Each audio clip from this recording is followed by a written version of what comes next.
This is the last part of our Faith in the Fire series that we've been going through for the last number of weeks, trying to develop a robust faith, understand what the Bible says to us and encourages us so that we can stand strong when the trials of life come to us. There will be fiery moments, there will be fiery seasons probably for most of us, including death itself. But here's the Christian message, that Jesus has won for us everlasting rest and joy. So we're going to look today at what will heaven be like? I wonder how you would answer that question. David Lloyd George gave his own answer. He was the British Prime Minister from 1916 to 22 and said this at one stage: "When I was a boy, the thought of heaven used to frighten me more than the thought of hell. I pictured heaven as a place where there would be perpetual Sundays with perpetual services from which there would be no rest." What you think of heaven will directly affect how you feel about the prospect of being there, of course. It will either lead you to feel like Lloyd George did, or perhaps a sense of apprehension at the great unknown, or perhaps bring you a sense of relief that at least all this suffering will be over. Or perhaps it will lead to excitement at the joy of being finally and fully with God. So what will heaven be like? Well, to borrow a phrase we've used previously in this series, there is certainty and mystery. Because to be honest, there's a lot the Bible doesn't tell us about heaven. But there's enough for us to be absolutely certain about to fuel us for our journey there.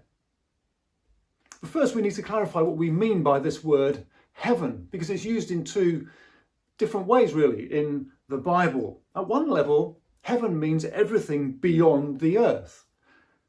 So the first words of the Bible: "In the beginning, God created the heavens and the earth." Psalm 19 begins, "The heavens declare the glory of God." What the writers mean is everything out there and beyond physical earth, the rest of the known universe. But more importantly for us this morning, the word heaven is used to mean the realm in which God fully dwells and where his will is fully expressed. The realm where God fully dwells and where his will is fully expressed. So in one sense, we have some experience of heaven in this life because we know something of God's presence with us, of being in his will, of him and his truth. But not fully, which is the point.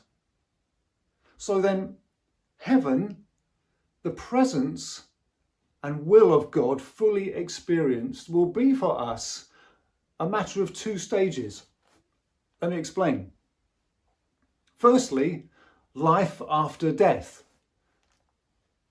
When a Christian dies, their soul is consciously and immediately with Jesus, fully enjoying the presence of God and the absence of suffering. The Christian is alive after death. Jesus said these words to Martha as she was grieving the death of her brother Lazarus: "I am the resurrection and the life.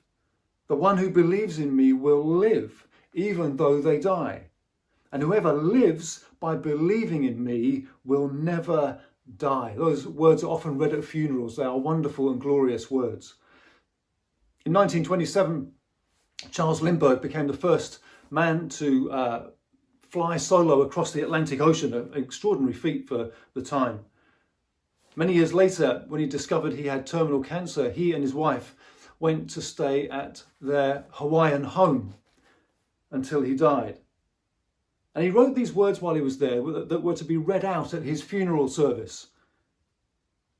"We commit the body of Charles Lindbergh to its final resting place, but his spirit we commit to Almighty God, knowing that death is but a new adventure in existence." That is the Christian hope, that beyond death, the Christian is very, very much alive. Now let me just at this point clear up a couple of misconceptions that go around. When Christians die, perhaps someone you've loved who's a Christian has died, they are not asleep and unconscious. They are enjoying the presence of God. And also sometimes people feel that the loved and dead person is looking down on them or with them all the time. Neither of those are correct. In fact, let's be honest, in various circumstances, that would be a very strange thought indeed. I want to give you a few seconds to reflect now, just to stop, be quiet and reflect. Those words that Jesus said about being the resurrection and the life are going to come up on the screen. And I want to encourage you just to reflect on them and to be glad, perhaps to talk to God and just thank him that there is life beyond death and tell him how that makes you feel. I'm going to give you 90 seconds to reflect in a bit of quiet.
Life after death. But life after death is not the end game for the Christian. Because when we talk about heaven, finally what we're referring to is life after death, to use Tom Wright's phrase. Again, let me explain. When Jesus returns, all who are God's children, whether still alive at that time or have gone already to be with him, will be raised to new life. Raised to live with him in a renewed, perfect world without sin, without disease, without death, without suffering, in what Christians call resurrection life. This is where our story is heading. This is what Jesus' victory means for us. Resurrection life, which is what we ultimately mean when we're asking, what will heaven be like? There are some very famous passages in the New Testament that describe this. One of them is from the beginning of Revelation chapter 21, which I want to read to you just now, and then look at it. The writer says this, "Then I saw a new heaven and a new earth, for the first heaven and the first earth had passed away, and there was no longer any sea. I saw the holy city, the new Jerusalem, coming down out of heaven from God, prepared as a bride beautifully dressed for her husband. And I heard a loud voice from the throne saying, 'Look, God's dwelling place is now among the people, and he will dwell with them. They will be his people, and God himself will be with them and be their God. He will wipe every tear from their eyes. There will be no more death, or mourning, or crying, or pain, or any disgusting racial violence, injustice and discrimination. For the old order of things has passed away.'" So what will heaven, resurrection life in heaven, finally be like? Two things for this morning. It would be like this. It will be embodied life, and it will be presence and absence life. Embodied life and presence and absence life. Resurrection life in heaven will be embodied life. The Bible makes it very clear that the eternal resurrection life that Jesus has won for us will be one with fully functioning bodies that do not sin and that do not get sick and that are perfectly suited to life in God's perfect presence on a perfectly recreated earth. Now, if that sounds strange to you, it's probably because you've bought into the lie of Christian art through the years, where you get these winged spirits on clouds with harps sometimes, big lights, big gates and things like that. Let me reassure you, that should be consigned, most of it, to Christian art. You see, Revelation 21 that we just read said this: I saw the holy city, the new Jerusalem, the place and the people of God, coming down out of heaven from God. Now, it's vision language in this passage, but it's very important language because it helps us to see that heaven is not escape from the physical to some sort of floaty, disembodied existence. Rather, it's a coming down to a transformed physical world.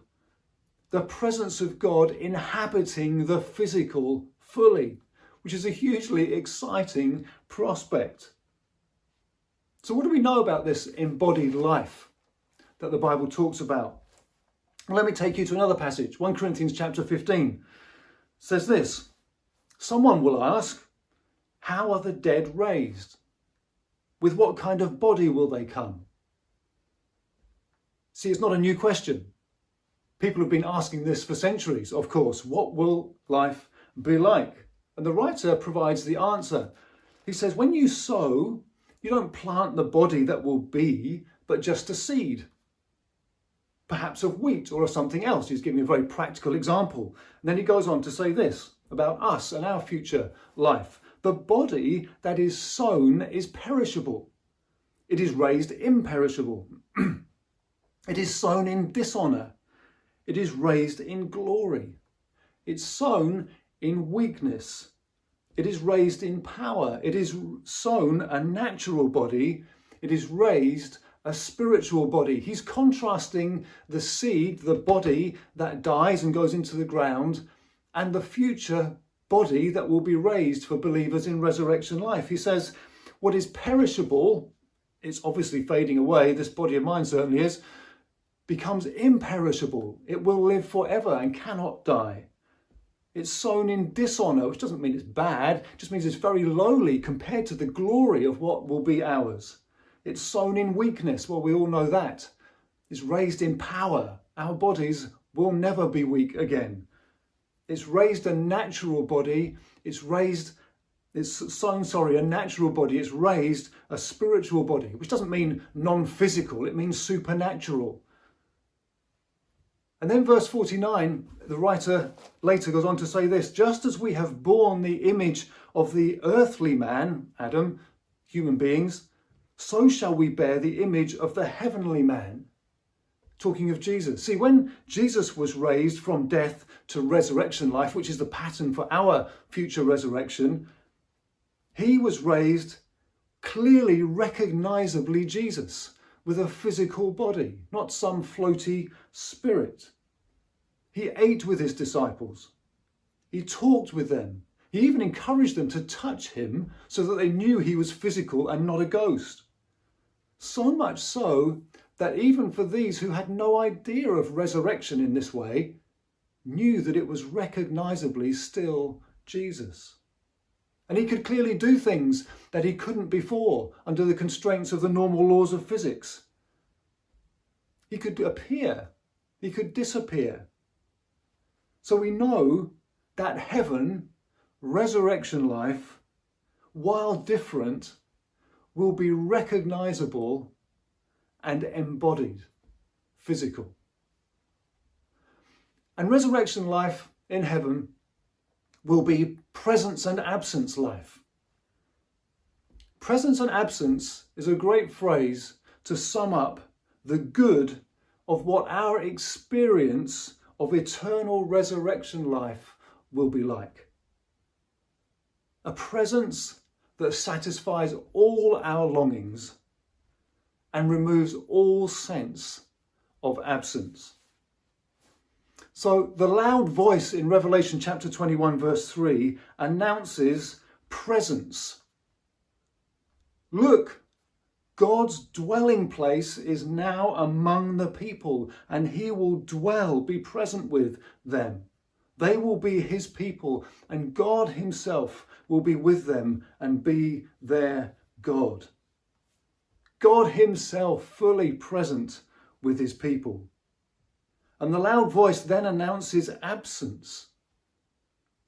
He will wipe every tear from their eyes. There will be no more mourning, or death, or crying, or pain, for the old order of things has passed away. Presence and absence. Isn't this, if you think about it, exactly what every person is actually longing for deep down inside?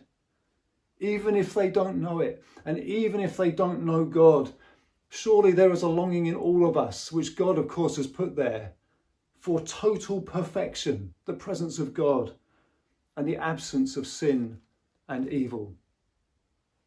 All in all, for citizens of heaven, the return of Jesus and the transformation he will bring will be more than you could ask or imagine.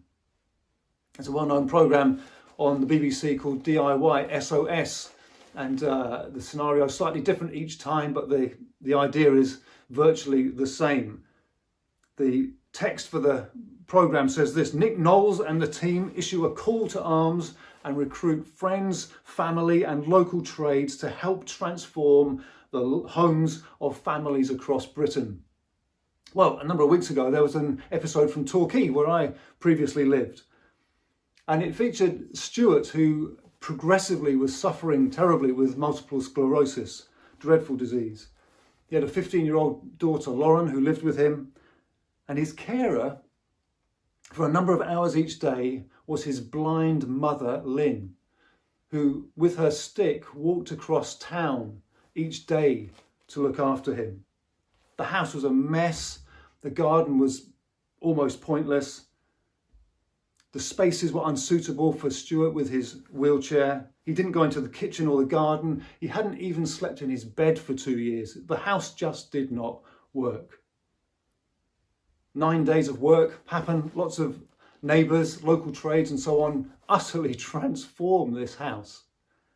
And at the end, as always happens on these shows, Nick brings Stuart and Lauren to the front of the house with their eyes closed, and then says, "Open your eyes." And they are astonished at what they see just off the front of the house. And he then takes them around inside. And here are some of the phrases and words that I recorded that they said as Stuart and Lauren were being shown around this transformed creation. "Oh wow, that is just something else. Absolutely love it. Blown away. It's absolutely incredible. It's perfect. It's just too much. I love it. It's amazing. It's beautiful. I couldn't honestly have wished for anything better than this. I didn't think it was going to be like this. It's so amazing. Wow. It's absolutely stunning. You could not have made it any better for us. It's perfect. And finally, I cannot believe what you've done for me," Stuart says. Now, Stuart and Lauren had been away for 9 days while their house was being bashed around and recreated. They knew that when they came back, what they would see would be different from what they previously experienced. Far better, of course, than it previously was. They must have spent those 9 days wondering, I wonder what it's going to look like. I wonder how it's going to be created. I wonder what that team are going to do to transform our property. They would have thought of the presence of good new things and the absence of old bad things. But even their best imaginings were nowhere near the reality. The recreation in front of them and all around them was in every respect more than they could ever have dreamt, as they themselves were expressing. All the pain, the sadness, the disappointment, the restriction of previous times seemed to be forgotten, overtaken, swallowed up by this new experience, this joy in what had been recreated for them.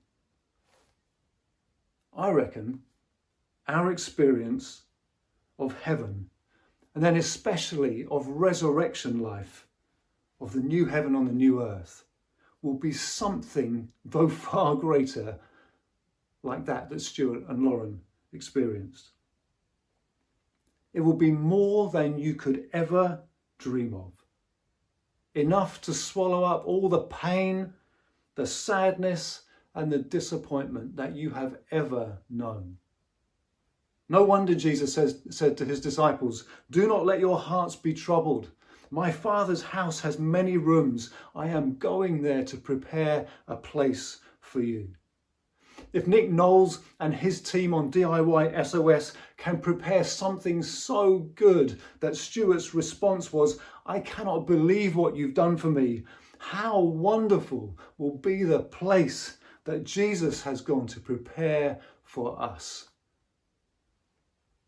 So if you're not a Christian yet, let me humbly suggest to you that now is the time to get right with God through Jesus Christ and start following him and trust him, awaiting this extraordinary future.